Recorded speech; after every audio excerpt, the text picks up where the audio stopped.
할렐루야. 오늘 시간에 같이 은혜 받을 말씀은 마태복음 27장 62절 말씀부터 66절 말씀까지입니다. 마태복음 27장 62절 말씀부터 66절 말씀까지 우리 한 절씩 읽고 같이 은혜 받겠습니다.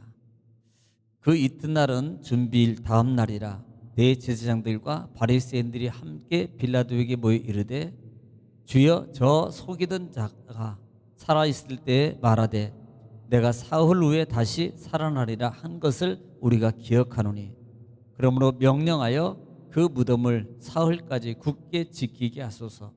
그의 제자들이 와서 시체를 도둑질하여 가고 백성에게 말하되 그가 죽은 자 가운데서 살아났다 하면 후의 속임이 전보다 더 클까 하나이다 하니 빌라도가 이르되 너에게 경비병이 있으니 가서 힘대로 굳게 지키라 하거늘 그들이 경비병과 함께 가서 돌을 임봉하고 무덤을 굳게 지키니라. 아멘. 사랑이 많으시고 은혜가 풍성하신 아버지, 은혜와 사랑을 주님 감사합니다. 하나님께서 간밤도 하나님 은혜 가운데 우리를 쉬게 하시고 또한 날을 허락하시사 아버지 이 새벽 시간에 주님을 찬양하며 이 시간도 하나님의 생명의 은혜의 능력의 축복의 기적의 응답의 치유의 말씀을 하나님 또한 아버지 덧내기를 원합니다. 이 시간도 하나님의 귀한 말씀을 통해 우리에게 풍성한 은총을 베풀어 주시옵소서. 함께 하심을 주님 감사하며 예수님의 이름으로 기도 올리옵나이다. 아멘.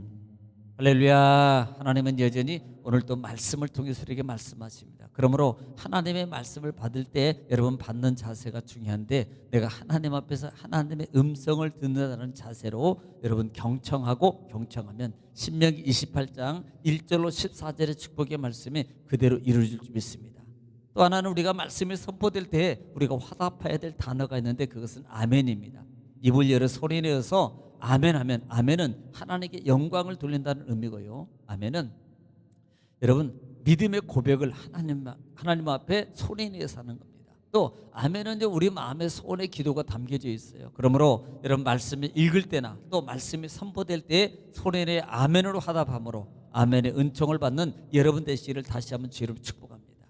자, 우리는 지금 이제는 마태복음 27장 말씀 마지막 부분까지 오늘 본문을 통해서 읽었습니다. 자, 마태복음 27장은 여러분 전장의 전체적인 내용은 지금 예수 그리스도께서 잡히시고 누구에게 빌라도에게 넘겨져요. 그리고 그 넘겨진 사건 속에 예수님의 그 결정에 대해서 가룟 유다가 후회하면서 자살을 하게 되고 또 빌라도가 예수님을 신문하는 과정이 있습니다. 왕이냐고 물을 때 왕이라고 대답해요. 또 그 다음에 빌라도의 권한에 놓아줄 수 있는 권한이 있습니다. 또 하나는 6월절이 되면 죄수 하나를 놓아주는 그런 결례가 있는데 백성들의 눈치를 통해서 결국은 예수를 놓아주지 않고 바라바를 대신 놓아주는 그런 실수를 범하게 됩니다. 물론 하나님의 뜻이겠지만요.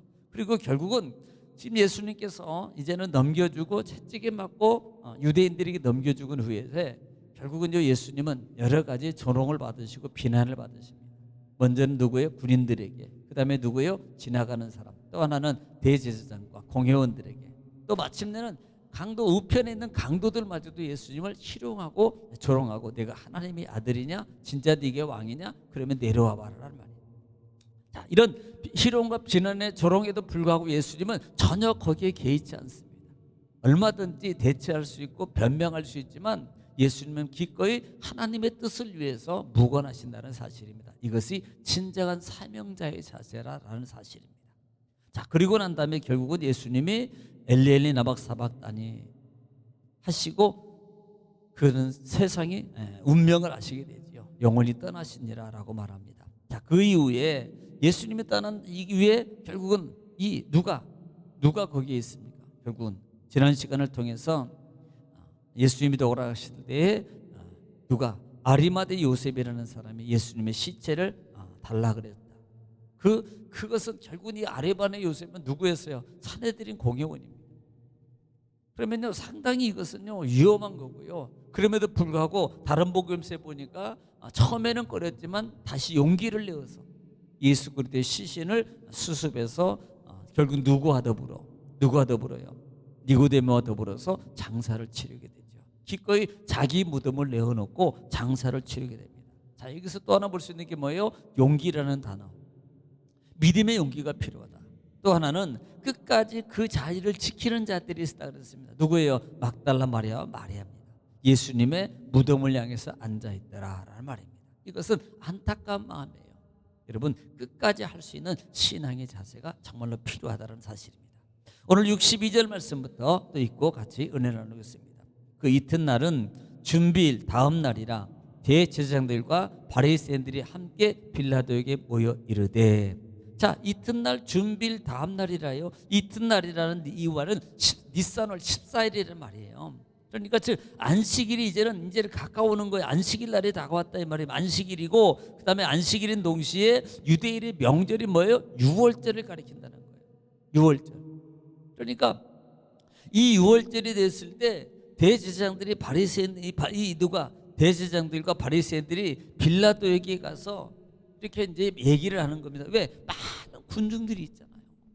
군중들이 지금 6월절 절기이기 때문에 각처에서 이스라엘의 모든 민족들이 다 모이잖아요. 그래서 지금 누구에게? 빌라도에게 가서 청하는 장면이 뭐냐면 63절에 보면 이렇게 말합니다. 63절에 주여 저 속이던 자가 살아있을 때에 말하던 내가 사흘 후에 다시 살아나리라 한 것을 우리가 기억하노니. 자, 여기서 뭘 말하는 겁니까? 예수를 가리켜서 뭐라고 표현해요? 속이는 자라, 거짓자라 말해요. 속이는 자라고 말하는 거예요. 그러니까 여기는 의도가 담겨져 있습니다. 저가요 살아있을 때 이 속인다는 말의 의미가 내가 사흘 만에 다시 살아나야 될 것이다 라는 것을 기억했다 이 말입니다. 이것을 뭘 말하는 거예요? 속이는 자라고 말하고 있다는 거예요.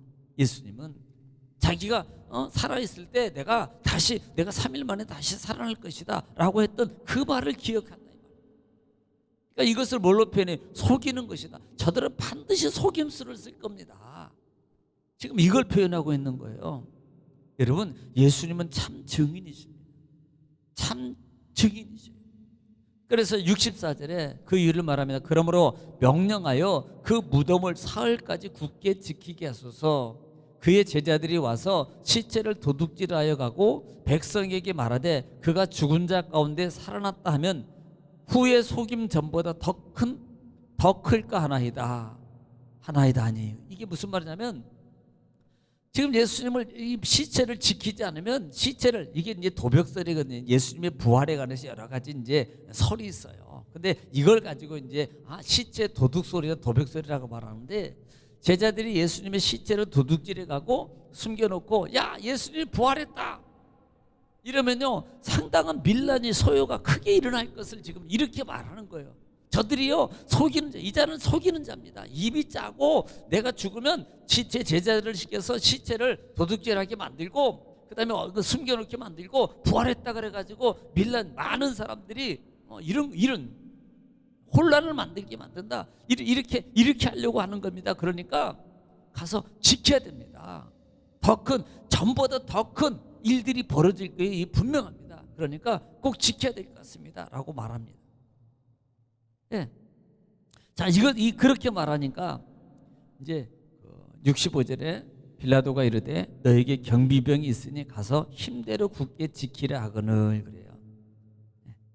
너에게 경비병이 있으니 가서 힘대로 지키라 이렇게 말합니다. 사실 이것은요 직설법. 그러니까 이 말은요 사실 그때 당시에는 모든 권한이 어디에 있어요? 로마 정부에 있습니다. 그러니까 함부로 죽이는 것도 어떻게 하는 것도 함부로 못해요. 모든 과정은 다 보고해야 돼요. 그리고 암암리에 허락이 있어야만이 모든 일을 진행할 수 있거든요. 그러니까 이렇게 말하는 것은 너에게 경비병이 있으니라는 말은 사실 예를 들면 경비병이라는 유대인의 경비병은 예를 들어 성막을 지키는 자들, 예루살렘 성을 어떻게 이제 돕는 자들 이런 자들이거든요. 문 수문장들, 문 관리하는 자들 이건 경비병력이라는 말을 쓰지 않아요. 네. 이것은 경비병이라는 말은 이들에게는 경비병력이 없습니다. 예, 그냥 일하는 수행하는 요원들이죠. 여기 경비병이라는 말의 의미는 이건 직설법이라는 면을 표현하는데요. 이 말을 이렇게 표현하는 거예요. 유대인은 군대가 없으니까 원래 유대인에게는 군대가 없어요. 그래서 그 당시에 지배국이기 때문에 군대를 만들면 반란으로 여겨서 이건 문제가 심각해집니다. 그러니까 군대 자체가 없어요. 이 말은 직설법으로 현재 명령법이므로 그래 이 말은 내가 내 병력을 내어줄 테니까 가서 지키게 하라. 데리고 가서 지키라 이런 말이에요. 내가 허락해 주겠다는 말입니다. 누가 빌라도가 이렇게 말하는 거예요. 그러니까 66절에 그들이 경비병과 함께 가서 돌을 임봉하고 무덤을 굳게 지키니라. 그들이 경비병이 누구예요? 로마 군병입니다. 여기서 임봉한다는 말이에요. 그러니까 우리가 보통 임봉한다는 말은 어떤 의미냐면 보통 우리는 이제 여기서 이제 유대인들이 이 로마인들이 임봉한다는 그 의미는 돌문을 닫고 그다음에 보통 우리는 뭐 이렇게 이제 뭐 딱지를 붙이거나 납봉을 하잖아요. 근데 이제 그때 당시 임봉하는 그런 일들은 어떻게 하냐면 돌로 무덤으로 막아놨잖아요. 막아놨는데 그 이쪽에서 돌무덤 이쪽 벽에서 저쪽 벽까지 이렇게 뭐라 그럴까 어떤 밧줄을 이렇게 쳐놓고 거기에다가 뭘 하냐면 진흙을 발라놓거나 또 하나는 어떤 어떤 납봉이라는 말도 써요. 이런 것을 해놓는단 말입니다. 왜? 함부로. 아니 그것도요 사실은요 28장 같은 데를 보면은 지금 누가 지켜요? 로마 군인이 지킨다 이 말이에요. 그래 놓고 로마 군인들이 거기에 지키는 거예요. 왜? 지금 요구했잖아요. 지키게 해달라. 그러니까 지금 예수님의 이와 같은 모든 과정 속에 있을 때 그렇게 철저히 지키고 철저히 임봉하고 철저히 인간적인 방법을 모든 것을 통해서 지금 뭐 하는 겁니까? 막고 있는 거예요. 여러분 이게 막을 수 있을까요? 예. 심지어는 예수님의 모든 것들을 여러분 거짓으로 만들고 이것을 어떤 작전으로 만들어서 여러분 정말 예수 그리스도 우리가 삶 속에서요 우리는 정말 하나님의 믿는 믿음의 삶 속에서 진정 끝까지 예수 그리스도를 신봉할 줄 알고 말씀의 삶 속에서 내게 주어진 사명이 무엇인가를 기억하고 더 나아가서는 인적인 방법을 통해서가 아니라 참 진리를 왜곡시키려고 하는 의도성 있는 많은 사단의 세력들의 이 모습을 여러분 넘어가서는 절대로 안 된다 이 말이에요. 얼마나 많은 SNS 이단들이 정말 영상이나 많은 것들을 통해서 현 시대에 얼마나 많은 것들이 우리를 미혹합니다. 심지어는 문화적 요소들까지도요 우리를 미혹하고 우리 신앙을 무너뜨리는 그런 의도성이 다분히 담겨있는 내용들이 또 현실들이 얼마나 많으냐 이 말이에요. 여러분 이럴 때일수록 우리 믿음의 사람들은 뭐 해야 돼요? 깨어 있어야 됩니다. 기꺼이 사명을 위해서 감당하신 예수 그리스도의 십자가의 은혜, 십자가의 값을 여러분 헛되이 내가 만들어서는 안 된단 말이에요. 정말 그 값을 소중하게 만드는 방법, 소중하게 여러분 이루는 방법은 결국은요 십자가가 이뤘듯이 오늘 내가 그 뜻을 따라서 이 시대적 속에서 문화와 환경과 여러 가지 미혹적이고 여러 가지 여러분 이단의 사슬 속에서 남아있는 이 시점에 우리가 신앙을 발휘하려고 미혹받지 않고 나의 사명을 최선을 다해서 달려갈 길을 마쳤다라고 고백할 줄 아는 바울의 고백처럼 그런 고백이 정말 우리 속에 있어야 될 줄 믿습니다. 그러므로 여러분 오늘 또 하루를 시작하고 또 삶의 모습 속에서 내가 하나님의 사람인 것을 기억하고 최선을 다해서 승리하며 나가는 저와 여러분 되시기를 다시 한번 주의 이름으로 축복합니다. 오늘 위해서 또 가정을 위해서 자녀를 위해서 시를 처음으로 통성을 한번 같이 기도하겠습니다. 다 같이 기도하겠습니다. 주여 아버지 베레베스라 와사스나 와사마 카바라바스타 하나님 우리 믿음의 성도들을 축복하시고 지켜주옵소서. 저들을